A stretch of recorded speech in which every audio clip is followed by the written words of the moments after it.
नमस्कार दोस्तों, आप सभी कैसे हो? आई होप आप सब ठीक होंगे। आज हम कहानी पढ़ेंगे भगवान शिव और आलसी ब्राह्मण की। एक समय की बात है, एक छोटे से गांव में एक आलसी ब्राह्मण निवास करता था। उसका नाम था रामकृष्ण। वह हमेशा सोचा करता था कि जीवन में कुछ भी करने की आवश्यकता नहीं है और उसके पास सब कुछ होना चाहिए। उसकी पत्नी सीता हमेशा उसे काम करने के लिए कहती, लेकिन वह हमेशा उसे टाल देता। रामकृष्ण का एक मित्र गोपाल बहुत मेहनती था।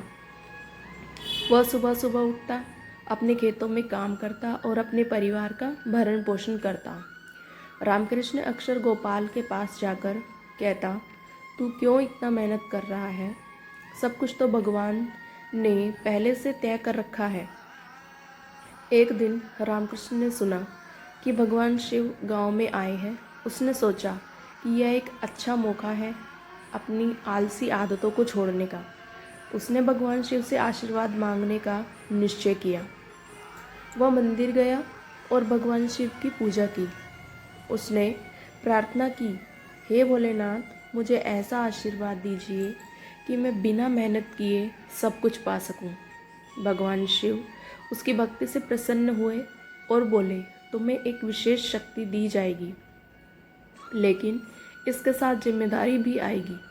रामकृष्ण ने तुरंत हामी भर दी। भगवान शिव ने उसे एक मणि दी जो उसकी हर इच्छा पूरी कर सकती थी। खुश होकर रामकृष्ण घर लौटा और सोचने लगा कि अब वह बिना मेहनत के धन और सुख प्राप्त करेगा। कुछ दिन बीत गए। रामकृष्ण ने मणि का उपयोग करते हुए शानदार भोजन, कपड़े और धन प्राप्त किया। गांव में उसकी चर्चा होने लगी। लोग उसे देखकर आश्चर्यचकित थे कि कैसे वह बिना मेहनत के इतना धनवान हो गया। लेकिन जल्द ही रामकृष्ण को समझ में आया कि सब कुछ पाने के बाद भी वह संतुष्ट नहीं था। उसके पास धन और सामग्री थी, लेकिन उसके पास सच्चा सुख नहीं था। उसकी पत्नी सीता ने उसे याद दिलाया, सच्चा सुख मेहनत से ही मिलता है। तुम हमेशा दूसरों पर निर्भर रहे हो। एक दिन रामकृष्ण ने अपनी मणि को खो दिया। वह बहुत परेशान हुआ और भगवान शिव के पास लौट आया। उसने भगवान शिव से कहा, हे भोलेनाथ, मेरी मणि खो गई है, अब मैं क्या करूं? भगवान शिव ने उसे समझाया, तुमने मेहनत नहीं की, इसलिए तुम कभी संतुष्ट नहीं हो सके। तुम अपनी खुशियों और संतोष को दूसरों पर निर्भर मत करो। मेहनत ही तुम्हें सच्चा सुख देगी। रामकृष्ण ने उस दिन ठान लिया कि वह अपनी जीवन शैली में बदलाव लाएगा। उसने गोपाल से मदद मांगी। गोपाल ने उसे खेतों में काम करने का सिखाया। शुरू में उसे कठिनाई हुई, लेकिन धीरे धीरे उसे काम करना अच्छा लगने लगा। कुछ महीनों बाद रामकृष्ण ने अपने खेतों में फसल उगाई। उसे अपने श्रम का फल मिला और वह अपने प्रयासों से खुश रहने लगा। उसकी पत्नी सीता ने भी उसकी मेहनत को सराहा। रामकृष्ण ने महसूस किया कि असली सुख और संतोष मेहनत में ही है।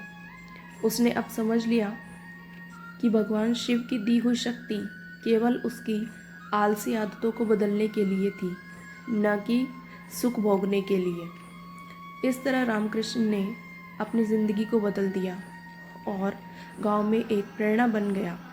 लोग उसकी मेहनत और दृढ़ता की तारीफ करने लगे।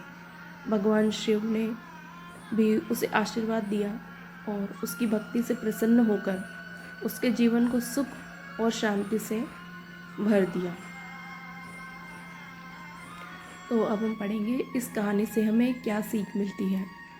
यह कहानी हमें सिखाती है कि सच्चा सुख और संतोष केवल मेहनत से ही प्राप्त होता है। आलस्य से कोई भी सपना पूरा नहीं होता।